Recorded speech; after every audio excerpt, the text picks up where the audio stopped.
말씀의 제목은 내게 무엇을 하여 주기를 원하느냐입니다. 옆에 있는 분들 한번 여쭤보시기를 바랍니다. 하나님께서 당신에게 무엇을 하여 주기를 원하십니까? 이렇게 한번. 네. 참 어색하시죠? 네. 대답은 지금 하지 마시고 말씀을 들으시고 정리하신 후에 답을 하시기 바랍니다. 이렇게 성급하게 대답하시면 안 됩니다. 네. 오늘 말씀 우리가 너무나도 잘 알고 있는 소경 거지 바디메오에 관한 이야기입니다. 이제 예수님께서 6월절 어린 양으로서 십자가의 죽음과 이제 부활을 앞두시고 예루살렘으로 들어가시기 전에 여리고 성을 지나가시게 됩니다. 마치 이스라엘 백성들이 40여 년의 광야 생활을 마치고 요단강을 건너서 이제 가나안 땅, 그 약속의 땅을 들어가기 전에 여리고 성을 먼저 함락시키는 그런 정복하는 그런 것처럼 예수님께서는 구속 사역의 정점이 되는 십자가의 죽음과 부활을 앞두시고 예루살렘에 향하기 전에 이제 여리고 성을 통과하시게 됩니다. 제자들과 허다한 무리들과 함께 여리고 지역을 지나가시게 되는데, 이 여리고 지역은 예루살렘에서 북동쪽으로 약 24km 정도 떨어져 있는 예루살렘에서 아주 인접한 그런 땅이었는데, 비옥한 오아시스의 땅으로서 당시 팔레스틴 지역 내에서 가장 아름다운 그런 지역 중에 한 곳이었다고 합니다. 이제 제자들과 허다한 무리들과 이 아름다운 이 땅을 여리고에서 나가실 때에 예수님께서는 우리가 잘 아는 소경 거지 바디메오라는 사람을 만나게 됩니다. 여러분, 오늘 말씀을 들으실 때에 그냥 2000년 전에 우리와는 아무 상관없는 그런 소경 거지 바디메오라고 생각하지 마시고, 여러분 자신이, 저와 여러분이 이 바디메오의 입장이 되어서 오늘 말씀을 들으시기를 바랍니다. 그래서 예수님께서 바디메오를 만나실 때, 또한 예수님께서 바디메오에게 말씀하실 때, 여러분 예수님께서 나 자신에게, 우리 자신에게 하시는 말씀으로 들으시기를 주님의 이름으로 축원합니다. 그래서 이 소경 거지 바디메오라는 사람을 예수님께서는 만나시게 됩니다. 바디메오는 성경에 기록된 대로 이 디메오의 아들이라는 뜻입니다. 그런데 이 바디메오라는 이 말은, 이 이름은 헬라어로 발티마이오스라고 하는데, 그 말의 뜻은 그 더러운 불결한 사람의 아들, 어둠의 아들이라는 뜻을 가지고 있습니다.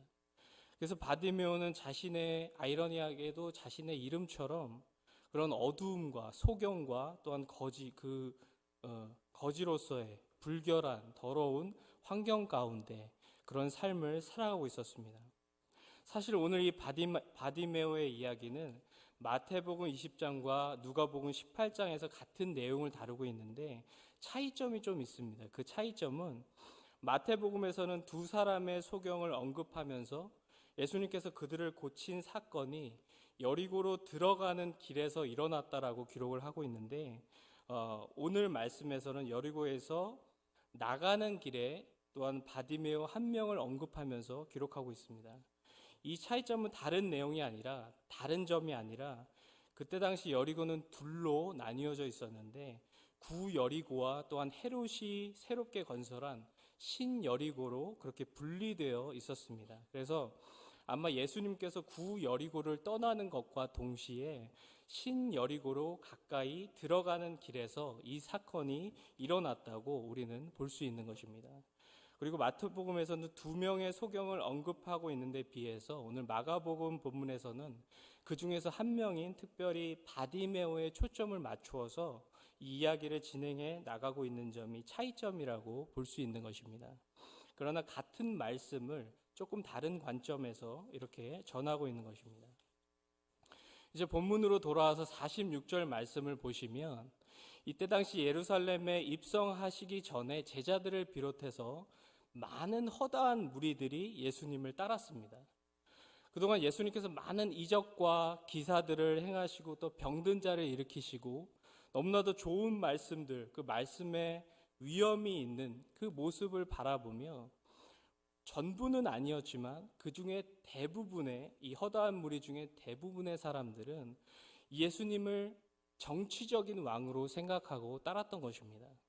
자신들이 로마의 박해와 압제와 핍박으로부터 이제 자신들을 구호해 줄 수 있는, 자신들의 어떻게 보면 꿈과 희망을 이루어 주실 그런 정치적인 왕으로 예수님을 생각해서 지금 허다한 무리들이 따르고 있었던 것입니다. 이렇게 많은 허다한 무리들과 함께, 제자들과 함께 예수님께서 자기 앞을 이제 지나가신다는 소리를 맹인 거지 바디메오가 듣게 됩니다. 그리고 47절 말씀에서 이렇게 외치기 시작합니다. 나사렛 예수시란 말을 듣고 소리질러 이르되 다윗의 자손 예수여 나를 뭐라고 외치게 됩니까? 불쌍히 여기소서. 여러분이 지금 바디메오의 입장이 되어서 한번 외쳐보시기를 바랍니다. 다윗의 자손 예수여 나를 불쌍히 여기소서. 지금 그렇게 예수님께 부르짖는 장면이 나옵니다. 그동안 자신이 말로만 들었던 병든 자를 고치시고 죽은 자를 살리시는 그 예수님께서 드디어 이제 자기가 있는 이곳에 오셨다는 사실을 들었던 바디메오는 있는 힘껏 주님을 부르고 있는 것입니다. 이 맹인이 정확히 언제부터 맹인이 되었는지 우리는 알 수 없지만 추측해 보건대 아마도 태어날 때부터 앞을 못 보는 소경이었을 거라고 우리가 추측해 볼 수 있습니다. 많은 성경학자들이 그렇게 얘기하고 있습니다. 앞을 못 보고 그로 인해 비참한 거지의 삶을 살 수밖에 없었던, 사회로부터 멸시당하고 어쩌면 사람들의 눈에 볼 때는 이 사람은 하나님의 저주받은 사람이라는 그런 오명을 쓰고 살아왔을지도 모르는 이 바디메오의 이 암흑과도 같은 인생에 빛이신 예수님께서 그에게 빛으로 다가오신 것입니다.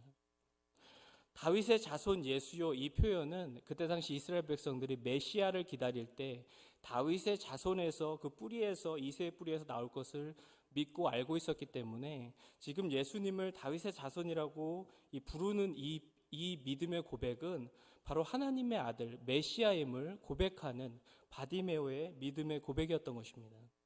그래서 지금 하나님의 아들이시여, 예수님이시여 나를 불쌍히 여겨 주시옵소서라고 간절히 외치고 있는 것입니다. 인생의 모든 문제들, 예수님이라면 나의 문제를 해결해 주실 수 있으실 거야. 나를 지금까지의 이 흑암의 어둠의 세계로부터 구원해 주실 수 있으실 거야 라는 믿음이 그에게 있었던 것입니다. 그렇게 이 바디메오는 외치게 되는데 그때 사람들의 반응은 어땠습니까? 48절 말씀을 같이 한번 읽어보도록 하겠습니다. 시작. 많은 사람이 꾸짖어 잠잠하라 하되 그가 더욱 크게 소리질러 이르되 다윗의 자손이여 나를 불쌍히 여기소서 하는지라. 지금 많은 사람들이 그 반응은 어땠습니까? 이 바디메오가 예수님을 향해 소리 지를 때, 예수님을 부를 때 이 많은 사람들은 이 바디메오를 꾸짖어 잠잠하라라고 지금 그러고 있는 것입니다. 사람들의 반응은 차갑기 그지없었습니다.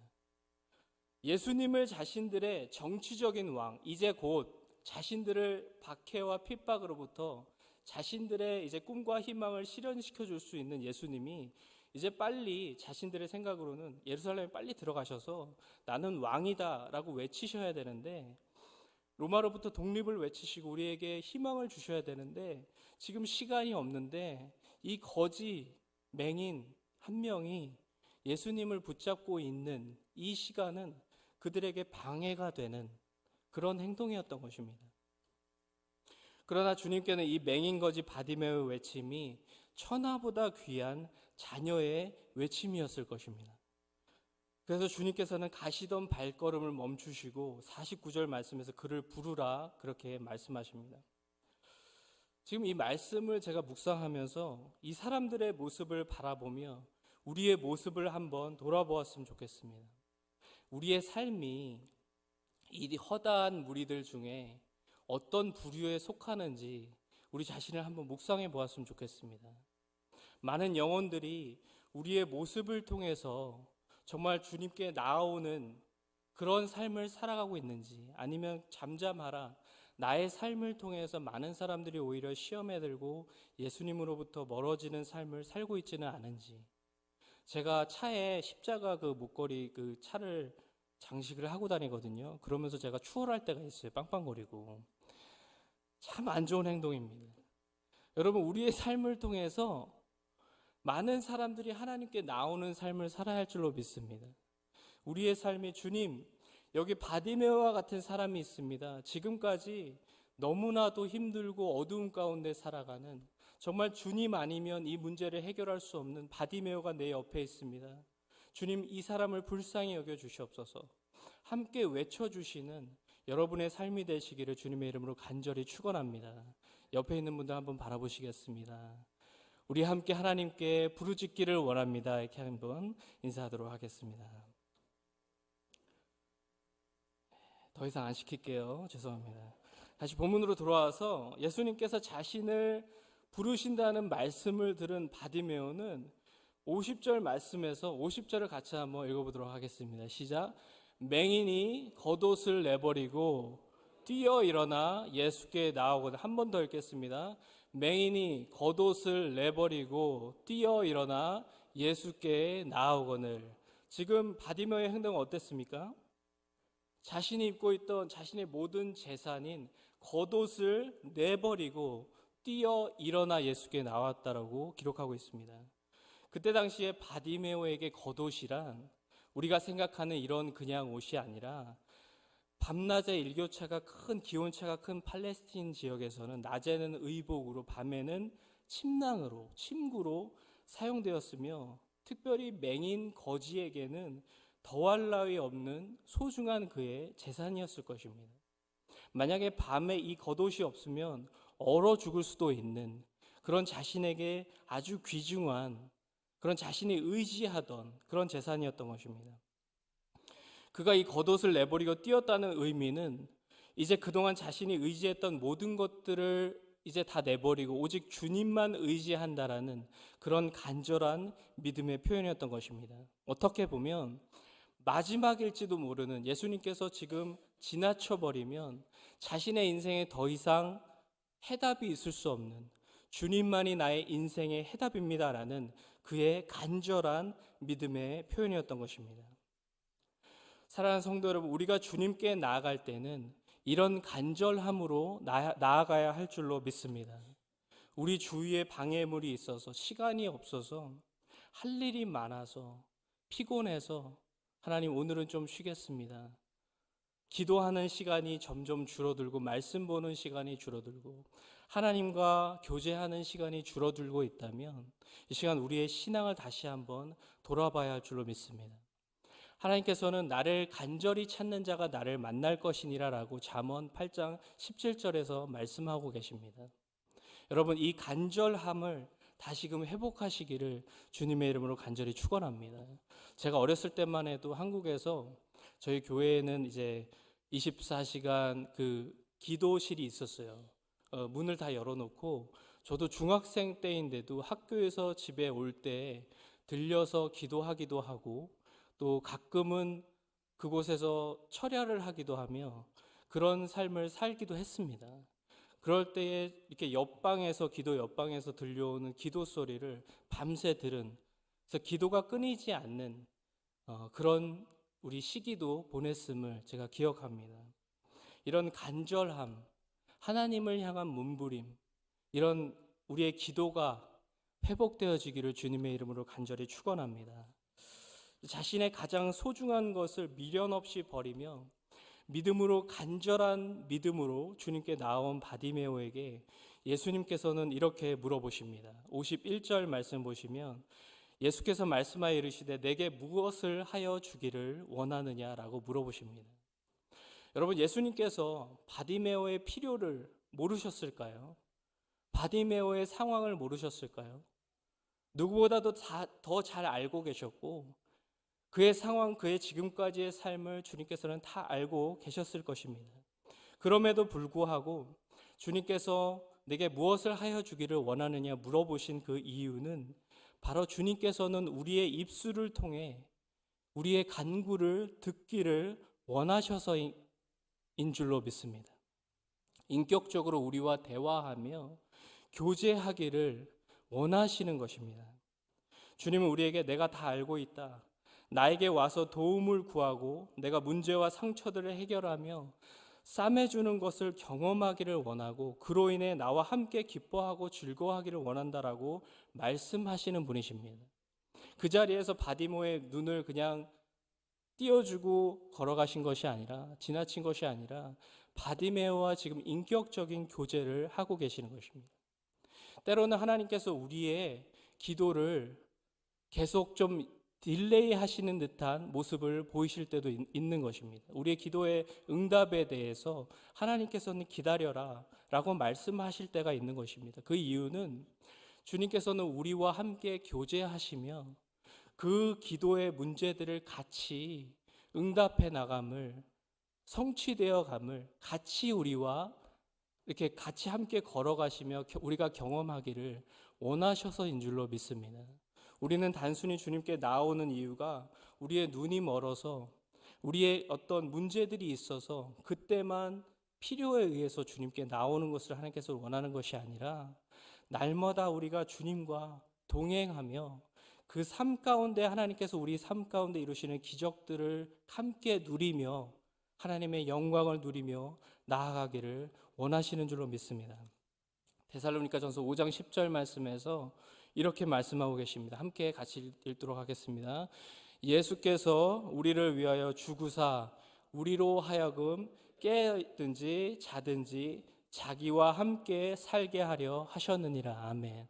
말씀 보시면 예수님께서 우리를 위하여 죽으시고 그 이유가 무엇입니까?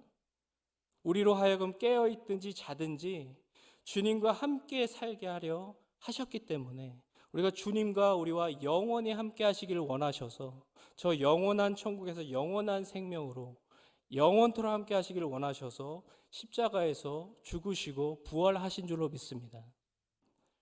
우리는 종교가 아니라 관계인 줄로 믿습니다. 주님께서는 우리와 교제하기를 원하시는 것이지 우리와 관계를 갖기 원하시는 것이지 우리가 어떤 소원을 빌고 그 소원을 응답하는 그런 이 세상의 신과 어떤 그런 관계를 원하시는 것이 아닌 것입니다.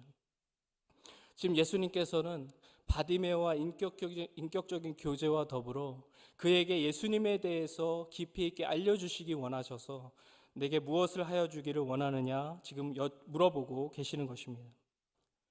지금 여러분이 바디메오라면 예수님께서 무엇을 하여 주기를 원하느냐라고 물어보실 때 무엇이라고 대답하시겠습니까? 지금 하는 사업이 안정되고 더욱 번창하게 하여 주십시오. 우리 자녀들 건강하고 좋은 대학 가고 좋은 배우자 만나 결혼 잘하게 해 주십시오. 혹은 이 질병에서 깨끗하게 낫게 해 주십시오. 이런 현실적인 기도 제목들이 있을 것입니다. 하나님께서는 우리의 이 현실적인 문제들을 지금 듣고 계시고 응답해 주시는 줄로 믿습니다. 어떤 추상적인 영원한 나라, 영원한 생명 그런 것들만 응답하시는 것이 아니라 하나님께서는 우리의 삶의 간절한 구체적인 기도 제목들을 반드시 듣고 계시고 그대로 응답하시는 줄로 믿습니다. 요한삼서 1장 2절 말씀에서 이렇게 말씀합니다. 사랑하는 자여 내 영혼이 잘됨 같이 내가 범사에 잘되고 강건하기를 내가 간구하노라 라고 하나님께서는 사도 요한을 통해서 지금 우리에게 말씀하고 계시는 것입니다. 하나님의 관심은 우리의 영혼뿐만이 아니라 우리가 이 세상의 범사에 잘되고 강건하기를 누구보다도 원하고 계시는 줄로 믿습니다. 그것이 하나님 아버지의 마음인 것입니다. 그래서 우리가 하나님께 간구할 때 실질적인 문제들을 하나님께 간구할 수 있는 것입니다. 지금 이 소경처럼 하나님 내가 보기를 원하나이다.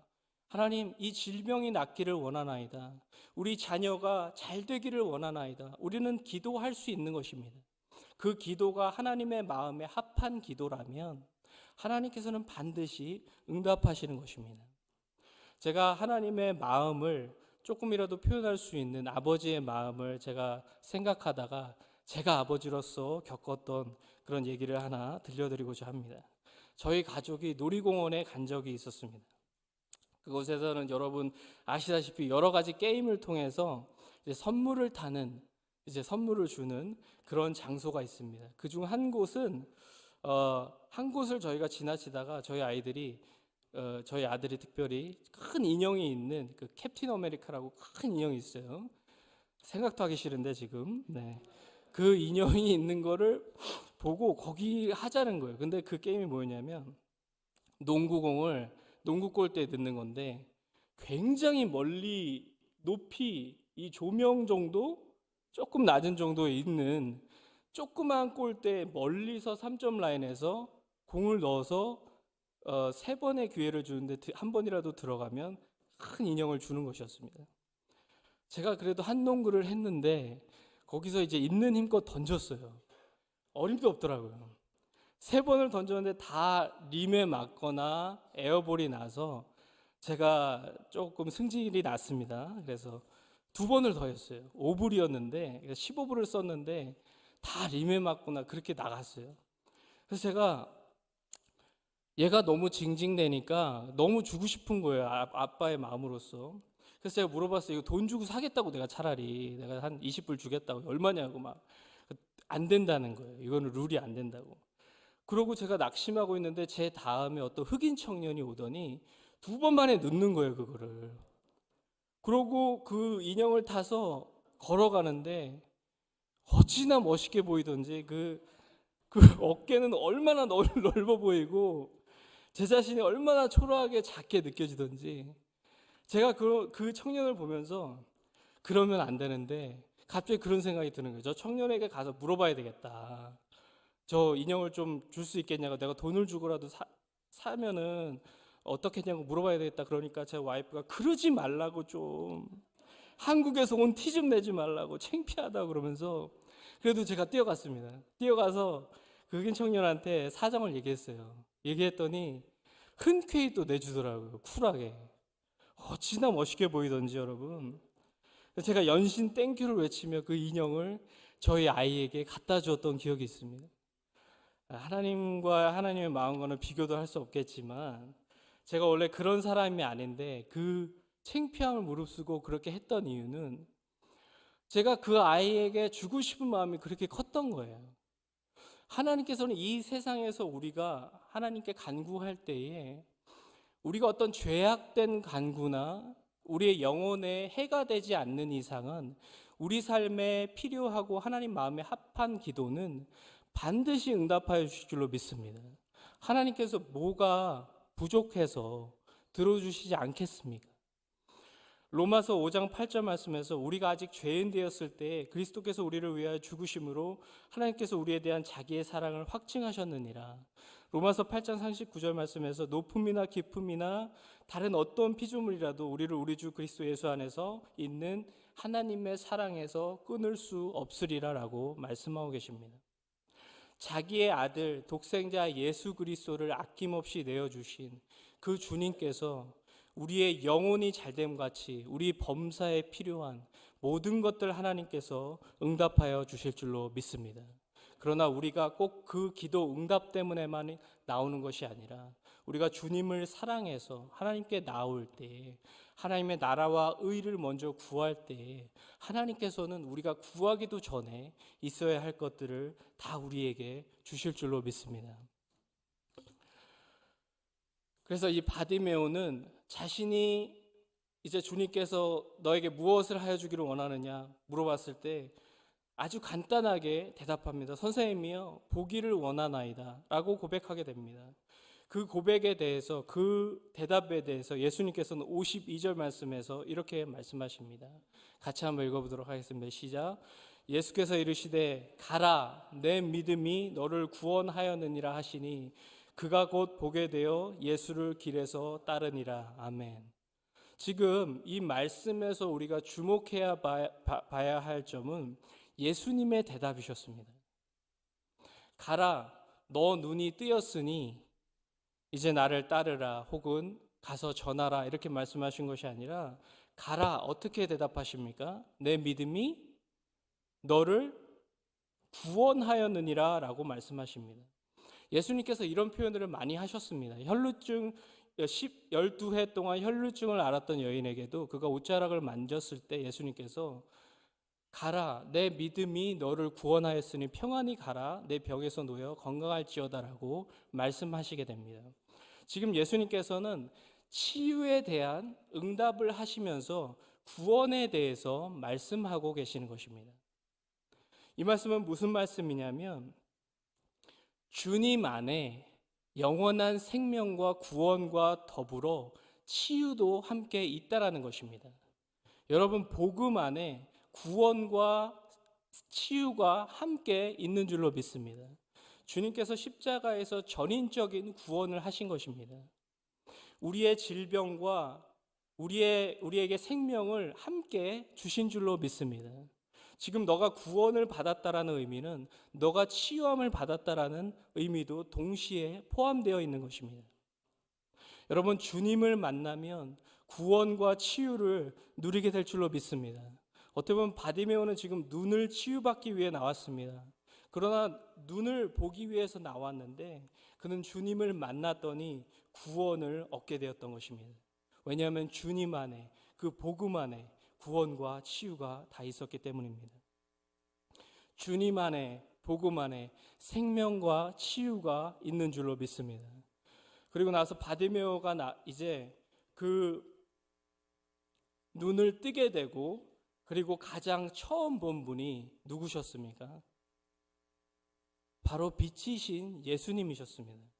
여러분이 지금 바디메오의 입장이 되어서 내가 바디메오다라고 한번 생각해 보시고, 여러분이 만약에 평생 어두움 가운데 살았는데, 소경으로 살았는데 가장 눈을 뜨고 가장 먼저 본 분이 빛이신 예수님이셨던 것입니다. 지금까지 흑암과도 같은, 어둠과도 같은 비참하고 저주받았던, 세상 사람들로부터 멸시받고 천대받던 그의 인생에 빛이신 예수님께서 오셔서 그에게 구원과 치유와 생명을 누리게 되었던 것입니다. 길이요 진리요 생명이신 주님께서 그에게 육적인 눈과 더불어 영적인 눈도 뜨게 하셔서 전인적인 치유와 구원의 선물을 허락하여 주신 줄로 믿습니다. 여러분, 주님 안에 우리 모든 인생의 모든 정답이 다 있는 줄로 믿습니다. 여러분이 주님을 처음 만난 날, 그날을 한번 기억해 보시기 바랍니다. 우리가 영적 어두움 가운데 살고 있다가 내가 주님을 만나고 주님께서 나의 영적인 눈을 뜨게 하시고 주님을 처음 만난 그 첫날을 여러분 기억하십니까? 여러분, 그날을, 그 첫사랑을 다시 회복하시기를 주님의 이름으로 간절히 축원합니다. 우리 주님 안에 우리 인생의 모든 해답이 있고 우리의 인생의 정답은 빛이요 생명이신 우리 주님이십니다. 요한복음 14장 6절, 우리가 너무나도 잘 아는 말씀을 같이 한번 읽어보도록 하겠습니다. 시작. 예수께서 이르시되 내가 곧 길이요 진리요 생명이니 나로 말미암지 않고는 아버지께로 올 자가 없느니라. 아멘. 주님 안에 영생이 있고 주님 안에 우리 삶의 모든 해답이 있는 것입니다. 이제 이 주님, 빛 대신 주님을 만난 사람들은 52절에 보시면 이 바디메오는 어떤 행동을 취하게 됩니까? 그가 곧 보게 되어 어떻게 하죠? 예수를 길에서 따르니라. 왜냐하면 진리요 생명이신 빛이신 예수님을 진정으로 만난 사람은 주님을 따를 수밖에 없게 되는 것입니다. 이 안에 생명이 있기 때문에, 주님 안에 진리가 있기 때문에, 영생으로 향하는 길이기 때문에 주님을 따를 수밖에 없게 되는 것입니다. 그것은 곧 디사이플, 그의 제자가 될 수밖에 없다라는 것입니다. 여러분, 주님을, 여러분의 십자가를 지시고 주님을 온전히 따르시기를 주님의 이름으로 간절히 축원합니다. 이 주님을 만난, 주님을 진정으로 만난 하나님의 사람들은, 제자들은 다 주님을 위해 생명을 바치고 삶을 드린 그런 삶을 살았습니다. 마지막으로 주님을 만난 후에 자신의 생명을 주께 드린 터키에서 일어났던 선교사님들의 이야기를 하며 말씀을 맺고자 합니다. 저기 보시면 두 명의 터키 현지인 선교사님과 한 명의 독일인 선교사님이 계십니다. 그리고 그 가정들이 있습니다. 2007년 4월 18일, 아시는 분은 아시겠지만 터키에서 일어났던 이 선교사님들이 무참히 순교당하는 일이 일어났습니다. 하루는 성경 배포를 하는 기독교 출판사에 5명의 무슬림들이 예배를 드리기 위해 들어왔습니다.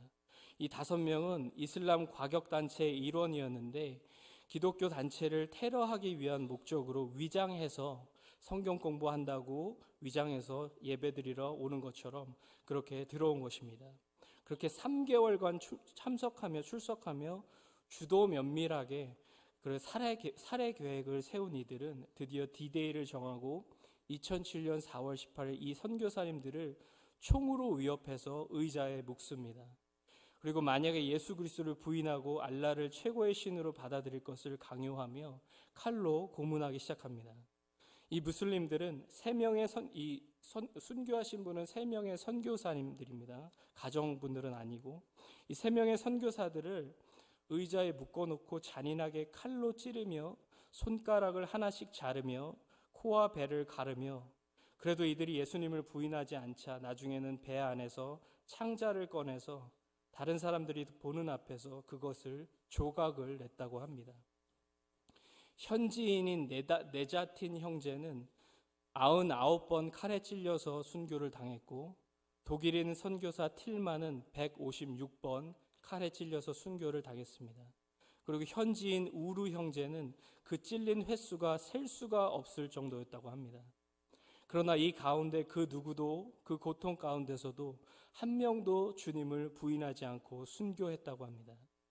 평소에 터키인 네자틴 형제는 이런 고백을 했다고 합니다. 나는 우리 민족에게 하나님의 참다운 사랑을 전하다 죽을 준비가 되어 있습니다. 그리고 현지인 네자티 형제는 평소에 이렇게 말했다고 합니다. 나는 무슬림으로 태어났지만 그리스도인으로 죽을 것입니다. 이 사건 후에, 이 순교의 사건 후에 더욱 은혜스러운 일이 이제 일어나기 시작했는데 순교당한 독일인 선교사 이 수산나 선교사님, 이 가정 오른쪽 위쪽에 보시면 수산나 선교사님, 그 아내 되시는 선교사님은 새 아이들과 그 사건 이후에 TV에 나와서 자신의 남편과 동료 선교사들을 죽인 무슬림 5명을 용서한다고 공개적으로 그들을 용서하게 됩니다. 그 후에 이 순교의 씨앗이 뿌려져서 터키의 이스탄불 광장에는 수백 명의 그리스도인들이 나도 크리스찬이다라를 외치며 나오게 되었고 성도들은 이슬람에 의해 표적이 될 수 있음에도 불구하고 공개적으로 선교사님들의 장례식에 참석하게 되었다고 합니다. 많은 그리스도인들의 죽음의 위협이 있었지만 이 사건 이후에 오히려 더 담대하게 목숨 걸고 생명 걸고 주님을 믿고 따르기로 결정하였던 그런 운동이 일어났다고 합니다.